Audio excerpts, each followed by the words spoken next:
Welcome to the Ernie Chambers Show.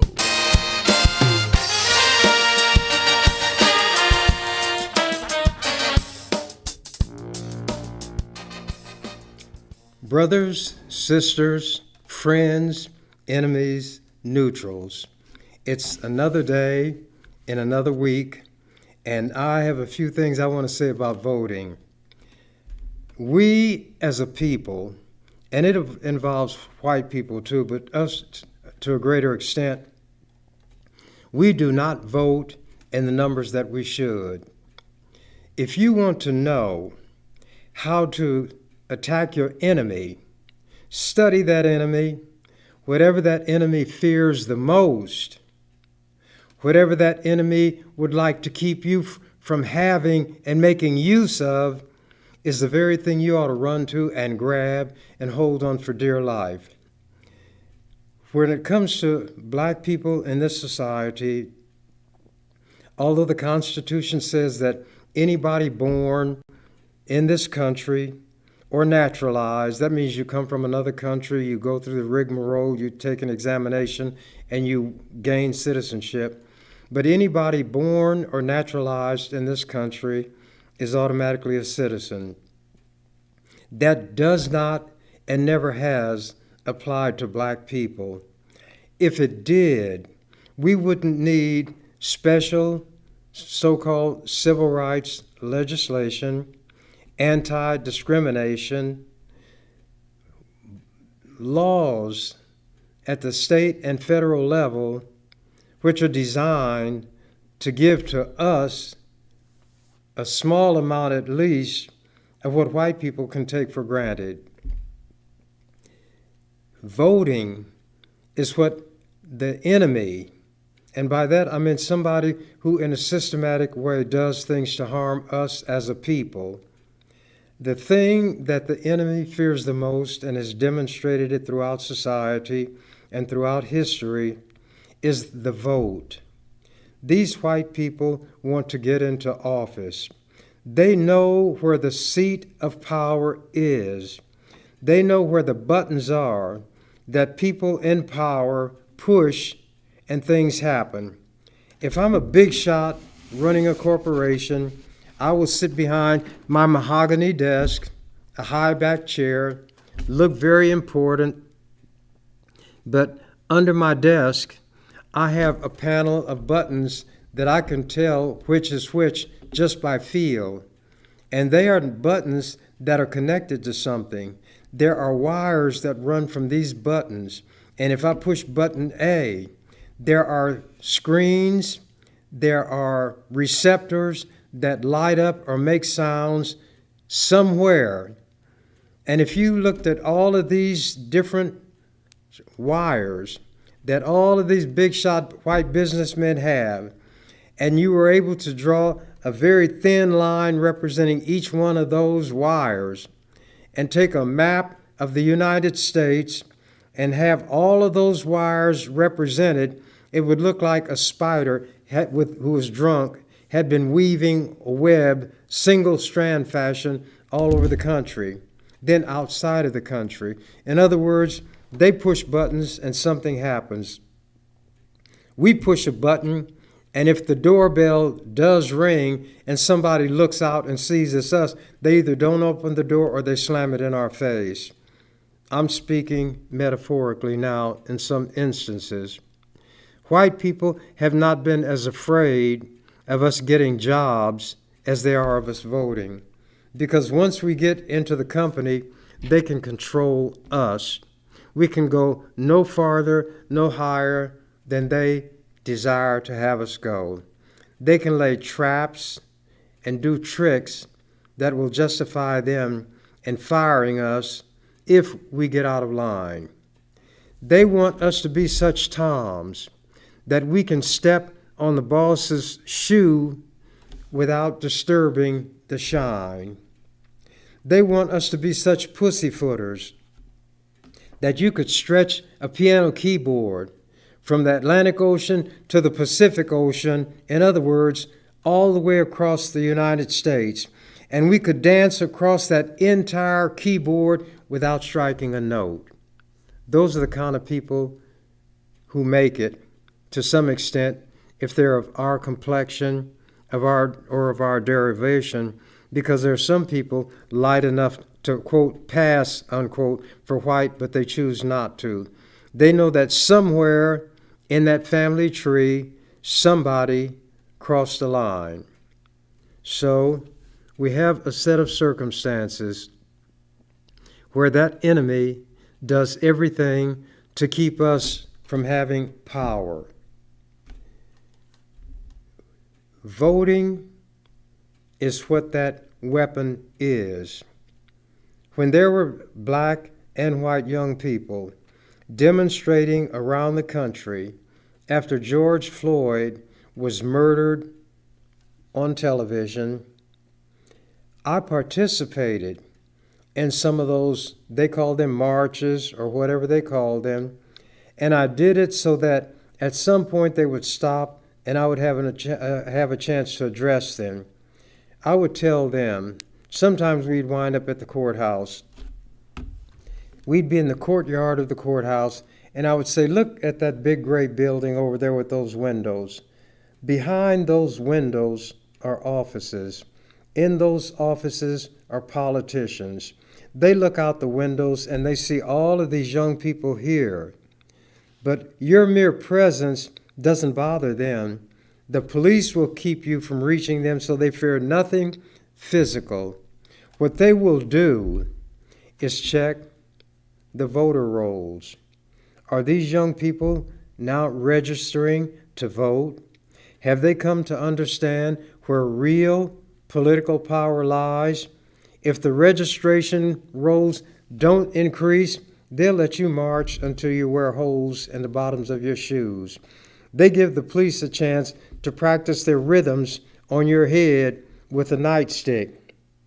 They can use various canisters of various chemical substances to get as close to you as they can and squirt it in your face, hopefully from their view, in your eyes.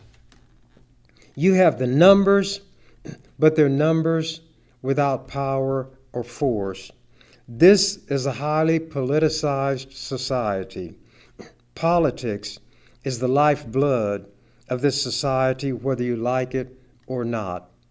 There is no other activity where literally billions of dollars are spent and you get no concrete or tangible product in return. All you purchase with that money, or you hope to purchase, is influence. You have influence if you can deliver votes.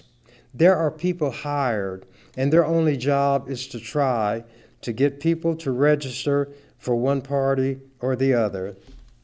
So let's say that the message gets through that registering is important. The next thing the politicians will do is see the increase of registered voters because they have access to this information, the numbers. They want to watch the turnout. Do these registered people signify those who will vote? And when the voting turnouts are low, politicians can ho-hum and forget you. In this society, young people like to see themselves as the generation that will save the country. If you don't get some political clout, your voice is a sounding brass and a tinkling cymbal. Nobody is going to listen. And that guy called, or known as St. Paul the Apostle, said in 1 Corinthians, the 13th chapter, though I speak with the tongues of men and angels, and have not charity, which meant love, my words are a sounding brass and a tinkling cymbal. If you register but you don't vote, everything you say is a sounding brass and a tinkling cymbal, and you wonder why politicians won't listen to you when you turn out in large numbers. The power resides in the vote. What your enemy fears the most, what your enemy does the most to keep you from obtaining is the very thing, as I said earlier, is the thing you ought to run to and grasp and hold on for dear life. We as black people have never voted in the numbers that we should. There are people who literally laid their lives on the line and died to vindicate the right of black people to register and vote. White people have always taken care of their own. In the southern and rural areas of this country in the earlier days, white people could not read or write. But they would have black people meet the requirement to read and write. So if you could read, they would ask you to read, then quote from memory, the first 3 articles of the United States Constitution. And since Jesse James is the registrar and Frank James is the one guarding, and you're the poor person here with a few nickels in your pocket and they want them, you're not going to be able to read well enough to satisfy these racists. So what do they do for the white people who in the South and other rural areas are ignorant, illiterate, and unable to read? They will say, if you had a relative who voted in an election so many and so many years ago and nobody knows whether it's true or not, then you don't have to take a test, a literacy test. You get in by riding the coattails of one of your forebears. And that's where the so-called grandfather clause came on. If your granddaddy did it, that automatically entitles you to do it. This is the way white people take care of their own and let that power flow even though they don't reach the standards that they set for us. Let's say that you could pass the reading test, whatever it was. Then you know what they would ask you? How many windows are there on the west side of the courthouse? Who has counted those? You flunked. Let's say black people catch on and they know that's what they might be asked. So they ask you, how many windows are there on the west side of the courthouse? You tell them. Excuse me. On the east side, you tell them. But the white man who's in this position, like the devil, was a trickster and a liar from the beginning. Excuse me. So there is another test. How many bubbles are there in a bar of soap? And these are things that were actually done to keep us from voting. Dogs were set on young people who were trying to get people to vote, register first, and then vote in the South. Fire hoses were brought out against them. Clearly, violations of human and every other kind of right and even laws on the books. The violence gratuitously inflicted on young black people. You need to know your enemy. Things rocked on. There were certain laws put on the books that would allow us generally to vote. But we won't vote. We say my vote doesn't count. It doesn't count because we don't cast it. Nobody is going to respect you when you fail to use the tool that is readily available, so you don't have to be whining, crying, begging, and pleading all the time. You can stand upright on your feet like an adult and look this other adult, white one, in the eye, and you don't have to blink. You don't have to come into a room where he's sitting down and you're standing up and you reach in your pocket and bring out some sand and you spread it on the floor and you go shuffling up to him, sliding on the sand, and say, "Pardon me, boss, I just graduated from the cool school." A clown, a joke, a jokester. Vote. Register and vote. If we read history, and we don't have to go back too far, we can see where people did literally lay their lives on the line.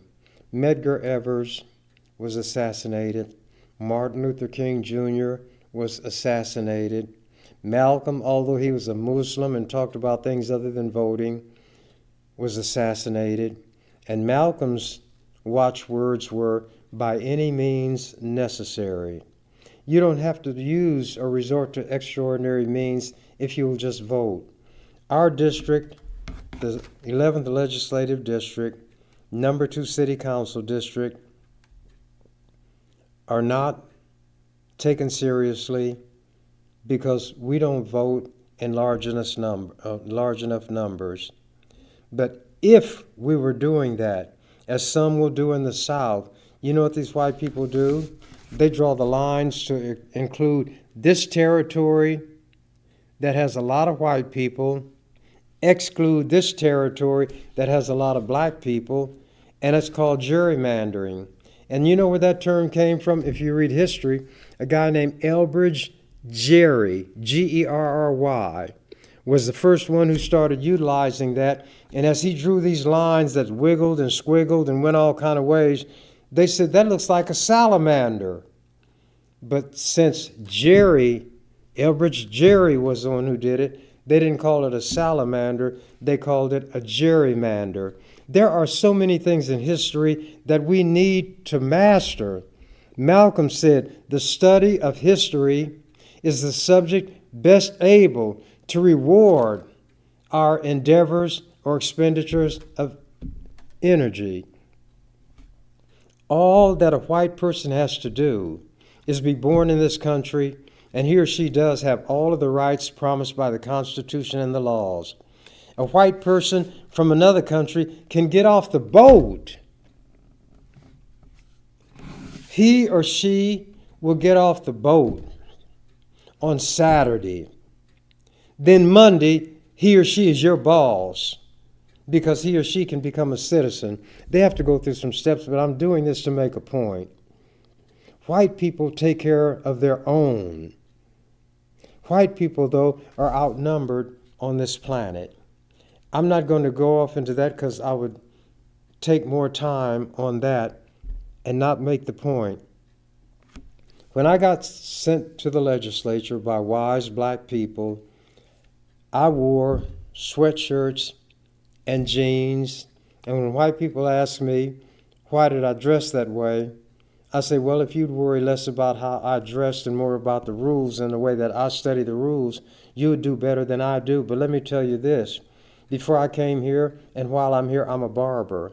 If what I wear is suitable and good enough for the people who give me my living, certainly it's good enough for people down here who are going to show themselves to be my enemy. So don't worry about how I dress. You pay attention to the rules. And I became a master of the rules. I became known as the King Cobra. And my mantra was, the King Cobra, does not waste venom on dead or fleeing things. So if a bill came up for a vote and it made no difference one way or the other, I wouldn't say anything, and people would ask me, why didn't you say anything? I said there's no need to because it's a pee-wee bill. It doesn't mean anything. If it passes, then come see, come saw. If it doesn't pass, come see, come saw. It's a bill, when you look at it, it doesn't help anybody. It doesn't hurt anybody. It doesn't cost anything. It doesn't do anything. Then go on and pass it. And you wouldn't worry about anything from me. You're wasting your time, but you're passing time. And to me, in that legislature, time was valuable because I knew how to consume it. I mastered all of the rules in their book. They enshrined me in the rule books. They have rules in their books, rule book, even today, put there specifically to try to stop me, and it never did. One reporter had written that a wise woman had told him that the governor controls the purse strings in the state, but Senator Chambers sets the agenda. And I could tell them, you're not going to move this bill today. And I could write an amendment on the spur of the moment. How would I do it? I understand grammar. If bills are divided into sections, let's say that a section has a statement that comprises 30 words. Right there I have 30 amendments. How do I get them? I offer an amendment to strike each one of those words. I get 10 minutes to give my opening. Then I can speak 2 more times, 5 minutes each. That's 20 minutes. Then I have the opportunity to have 5 minutes to close. I can take 25 minutes with an amendment that simply says, remove this word, or I can add a word, or I can substitute a word. And it's why if they tried to be tricky and did not make their amendment or provision available so that it would be printed in the journal and offered it on the spur of the moment, it had to be printed and put on our desk, and it just put that amount of ammunition into my hands, not through the rule book, but through the printed amendment that was offered. They'd come around and say, Ernie, do you see anything wrong with this that you're against? And I'd say, They say, is there anything we can do to take away your opposition? If there was, I would tell them. If there wasn't, I would say no.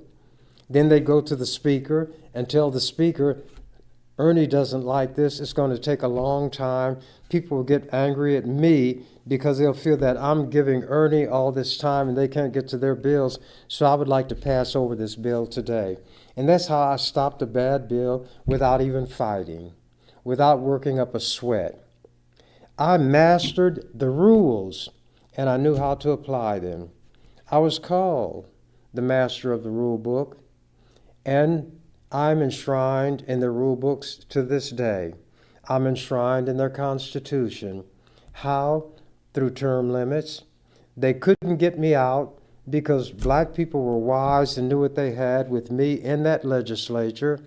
So they said, then we'll fix it so that he cannot run after 2 terms. And they got it. Editorial writers saw what they were doing and said how unwise it was.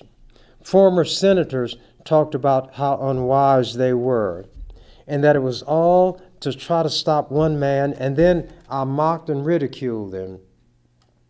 I said, you got something in your Constitution that will temporarily remove me, because after I sit out a term, I can come back, and I will be back. I said, but I'm taking all 48 of you with me. There are 49 senators. And I'd say, this is my legislature. I own this legislature. You all are my white folks. But if a bill is essential and must be passed, I will allow you to pass it. If it has merit, I will help you pass it. A loaded brain is more powerful than a loaded pistol unless you're in a gunfight. See, I'm intelligent also. I could be giving one of my most inflammatory or inspirational speeches, as they call it, and I'm making one point after the other, and somebody puts a pistol on my nose and say, Ernie, you say one more word and I'll blow your brains out. I'm intelligent. Silent night. They didn't know how to cope with me.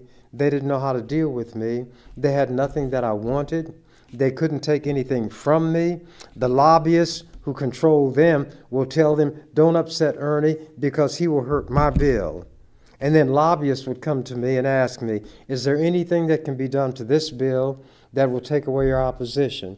And if there was, I would tell them, they'd take away my opposition, and I'd let the bill go without even speaking on it. But because there were different bills dealing with different subjects, they never knew when that would happen. One of the senators said, Ernie's got the power of Nero. If people were in the arena in the days of Rome and they were fighting the beasts or whatever, and one of them was under the control and at the mercy of one of these gladiators, if Nero turned thumbs up, everybody turned thumbs up, and the person was allowed to live. If Nero turned thumbs down, the person who was in charge had to kill the individual. One senator said Ernie has become the Nero of the legislature, and that's an awesome power. If he says a bill lives, it lives. If he says it dies, it dies. Not everything that I attempted was successful, but it was successful to a marked degree, to such an extent that I could run that legislature. And they called the legislative chambers Ernie's chambers. All kind of little things. You know how I got into the legislature? I could have been the wisest, most erudite, to use one of their words, most articulate persons walking in shoe leather, but I couldn't have gotten into the legislature if more people had not voted for me than they did anybody else who was running for the office. It reached the point where people wouldn't even bother to run. Well, I was, after term limits, after 2 sessions, I was term limited out. I waited 4 years and I came back. And the first thing out of my mouth was the words, before I was so rudely interrupted by term limits. People began to say how it was a high cost to pay to try to stop one person and you got term limits. I said, right, because when I go, I'll take 48 of them with me, and then I'll be back. I served 2 more years. I was term limited out. By the time that 4-year term was over, and at that time I told people that if my health was good and my mind was clear, I'd consider it. They took that as a promise to run again. But the promise being made must be kept. If I was not clear enough and the people that I care about took it as a promise, and maybe they were playing a trick on me because they wanted me back down there, I said, if that's what my words conveyed to you, then I'll keep my word. And a few days before the deadline for filing for the legislature, I filed again. Well, the Democratic Party didn't like that because the person who is there, and by the way, he got there when I was term limited out because I endorsed him. I had known nothing about him, but he was a young man. He was going to law school. He was a champion wrestler, which meant he had some heart, because on the mat it's just you and that other person. It's not like a team sport where if you mess up, other people make up for it, and it doesn't make that much difference. He was going to law school. I was going to law school while I was in the legislature, and even before. So when I looked at the other ragtag and bobtail people running, and there were those who had sold out numerous times, I endorsed him and he won. Well, now the piper must be paid. The people in this district, and I don't mean 1 or 2, said you got to run because while you were not there, all kinds of crazy things happened in the legislature. COVID-19 occurred, and that was occurring before I got out through term limits. And that's a word that tells you information. So COVID-19 is like a code that tells you when this particular branch of virus came into being, the year that it came into being, and that's where COVID-19 came from. If you look at things, you see that there is a logic to it. So I got all of my shots. Every shot, well, 2 of them, a shot and a booster. When I got them, I would drop down and do one time 25 push-ups, another time 30, just to show them that I was in good health. I wasn't taking the shot because I was sick right then and had to try to get well. Prevention is better than cure. Don't get sick in the first place. So every time I got my COVID shot, I notified the media, and they wanted to be there. Sometimes television people, other times the print media, sometimes both of them. And I was trying to show by example what I thought was best for all people, not just black people. But I said, we as black people perish because we don't have an understanding. And I'd quote Bible verses because we are rooted and grounded in the Bible. Even if we can't read, we hear some verses quoted so often that we know them as though we could read. So, I would quote the verse, "My people are destroyed or perish for lack of knowledge." By not knowing and understanding the nature of the COVID virus and the value of the vaccine, we wouldn't get the vaccination. Then when we got the disease, it was almost too late. Johnny Rogers, who was an unbelievable and incredible athlete, he was not very large, but they wound up calling him Johnny the Jet, and he won the Heisman Trophy. Johnny didn't take it seriously. Johnny got COVID, and he almost died. His sister made fun of him, saying, "You're as thin as my finger." And he talked about it. He survived, fortunately, that he had to get his air, he said, in sips, a sip of oxygen at a time. He had no strength, but he did basically recover. So we ought to listen and take to heart those things that would be of value to us. Don't run your head against a brick wall to demonstrate that you don't think it's hard, and then you find out it's hard. I said it knocks your brains out, but you don't have any brains, or you wouldn't be running your head against a brick wall. If you see somebody else run against a brick wall, he falls, another, and you see 100 of them do it, why would you think that you're the 101st and you can do it and you won't meet the same fate? We have to read. We have to study. We have to come to an understanding of the truth. What is my truth? I don't have enough time to go into it today because I took so much time with preliminaries.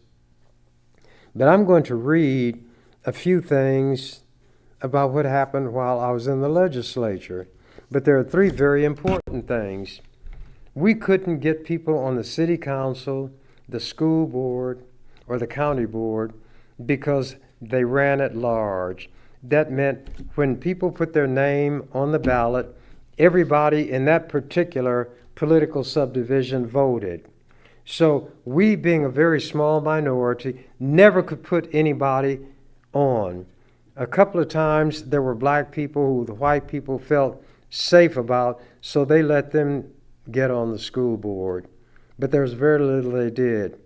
I wanted to create a system where it didn't matter what white people think or how they felt. Even if we made a mistake as black people, it would be our mistake, and we wouldn't make the same mistake again. The system is called district elections. You divide the political subdivision. If there are 7 people on the board, then you divide it into 7 districts. And because the Supreme Court knew that white people would gerrymander, they had to be compact, contiguous districts, the lines.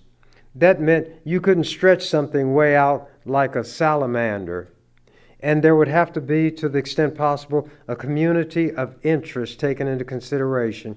Do these people that are going to be in this district have enough in common so that their voting will mean something and they can get somebody of their choice? I did it first with the school board. The governor vetoed it 3 times. Finally, I overrode his veto, and we were able to elect somebody to the school board of our choice. I think Brenda Council may have been the first one. She may have even been the president of the school board. The next tree to fall was district elections for the city council. That was even more difficult because it involved politicians. They made decisions where developers and other people who spent a lot of money wanted to control a majority of the people on the city council. So since the running for the position was at large, they could put money into a few people's campaigns, and those people would win. And that's how these big interests controlled everything. We ran for the city council. I think I even ran for the city council once, ran for the school board. No chance, but just to demonstrate that no matter what we had going for ourselves, we couldn't elect anybody. That bill also was vetoed several times. But I'm going to tell you how I lucked up on it. I lost a bill that meant a great deal to me. People think that the only time I got a bill passed to abolish the death penalty was a few years ago. In 1979, I persuaded the legislature to vote to abolish the death penalty. But a governor named Thone vetoed it, and I couldn't get enough votes to override his veto. My city council bill came to his desk, and the prior governor had always vetoed it. This particular white governor had people come to him and say, "You can't do this to the same man twice, and everybody will see what you're doing." So, whereas he vetoed my death penalty bill, it was like a trade, quid pro quo. He vetoed that, but he allowed my district election for city councils to pass. The last of the three, of the Trinity, was the Douglas County Board. The county is much larger, and there were not as many people on the county board. The districts would be larger, but the black people would be concentrated in one district, and if whoever wanted to run for that particular district, even though there were white people in it also, could marshal the votes of enough of the black people, they could get elected. And that happened. A black woman was the first one of our complexion, of our racial derivation, to get on this county board. The same thing had happened with the school board, and it may have happened with the city council. But Brenda had gotten on the city council too. Then she ran for mayor and came within a few hundred votes of beating Hal Dobb, but she couldn't quite make it over the hump. And to run for mayor, it's citywide. This year, there's a black man who's going to run for mayor against Gene Stothert, and his last name is Ewing. You might know some Ewings who live in Omaha, and I'm going to support him. I told him that. I said, but now, if my endorsing you will hurt you, tell me and I won't mention that I'm going to support you. He said, that's not the way I see it. So I'm going to support him. He right now is the city treasurer. He's the one who handles things like license plates, but not just license plate text, automobile taxes and so forth, but the treasurer handling all the city's money. That's a generalized statement. He has won that office more than once. People have seen him operate. He is very efficient, and nobody has found fault with the way he ran that office. If he wanted to, he could stay there until he qualified for a pension. And his pension would be, I don't know how many thousands of dollars, but a pension is when they give you money for doing nothing after you don't do something or do nothing in office for a while. But actually, Brother Ewing has done things that are of value. He has even made it less of a joke when it comes to the Department of Motor Vehicles. The DMV is everybody's standard joke all over the country. That's the worst place to have to go for anything. But at any rate, he could stay there as long as he wanted to and retire with a handsome pension. But he sees a brighter future that's available for all the people in Omaha. And he wouldn't do things just for black people, but he'd make sure we're not left out. He sees the ridiculousness of having hundreds of millions of dollars invested in a streetcar that starts nowhere and ends up no place, going a short distance from downtown into the county hospital or someplace, or the medical center, Who is going to be going there? And it would justify not only the expenditure of all this money, but the reconfiguring of streets and so forth. So she has shown that she's at the beck and call of a lot of people who have money and not our interests. We don't have good bus service in our community now, so she has all these hundreds of millions of dollars spent to make a streetcar line that starts nowhere and ends nowhere. So I'm going to support Brother Ewing, and that's what we have to learn how to do. So I'm getting to the end of my time, and I didn't go where I really wanted to go. I was going to talk about the Palestinians and what is happening to them at the hands of the Israelis, but how the International Criminal Court is going to issue an arrest warrant for Prime Minister Netanyahu and also the person who is the head of Hamas for violating human rights and the kinds of engaging in the kind of conduct that violates international law. That court has condemned what Israel is doing. South Africa has a matter pending before the UN that would condemn Israel, and now other countries are joining South Africa and asking for the opportunity to put their country in line with South Africa.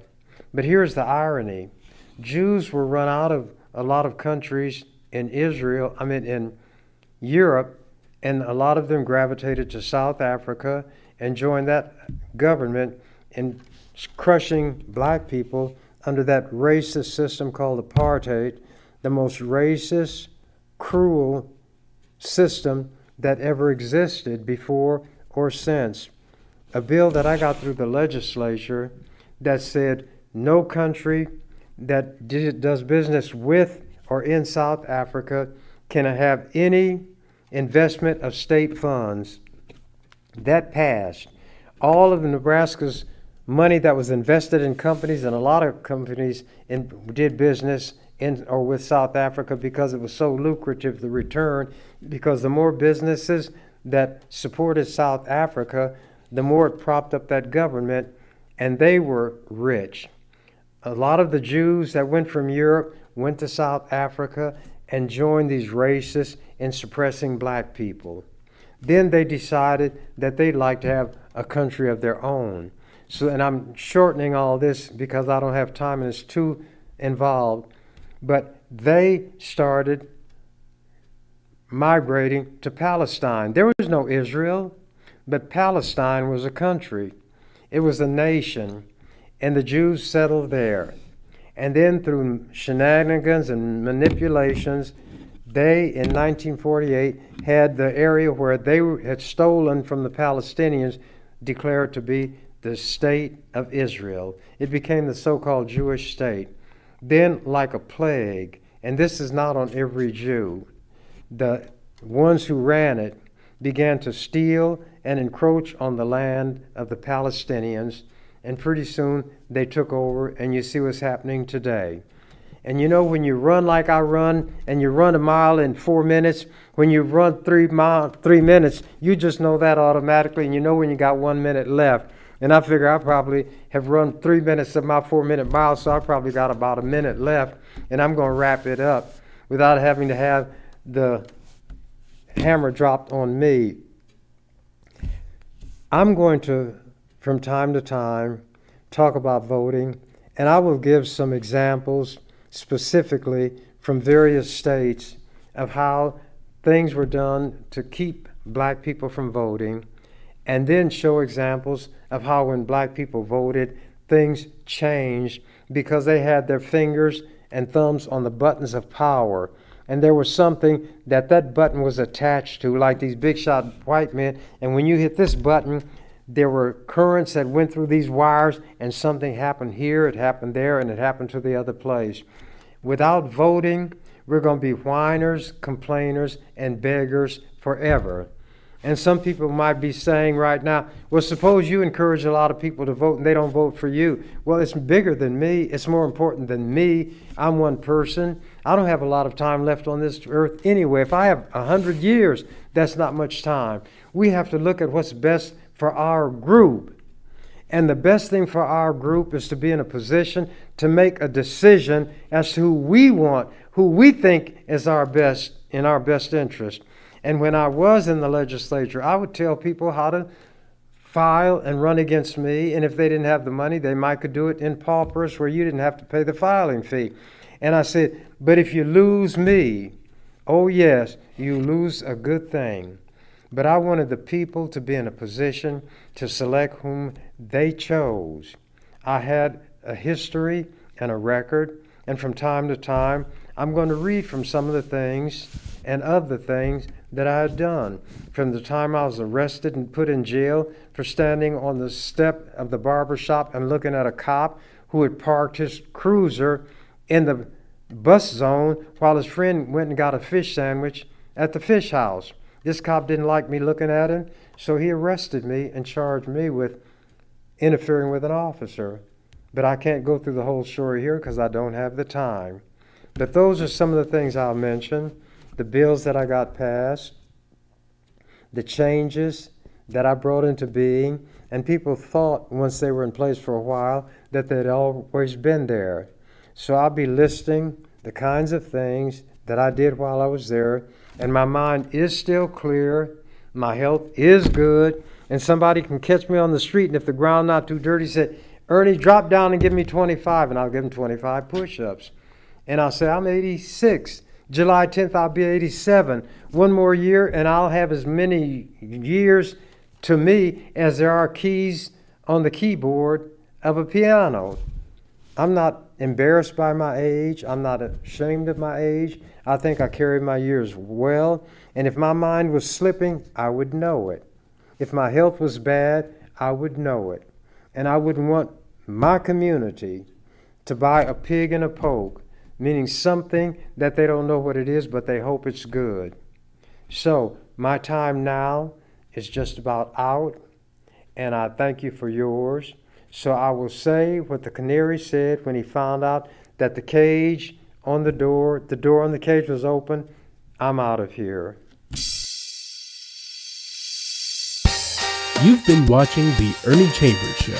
If you'd like to leave suggestions, email us at ewcfacts@gmail.com. That's ewcfacts@gmail.com. This is an EWC Communications production.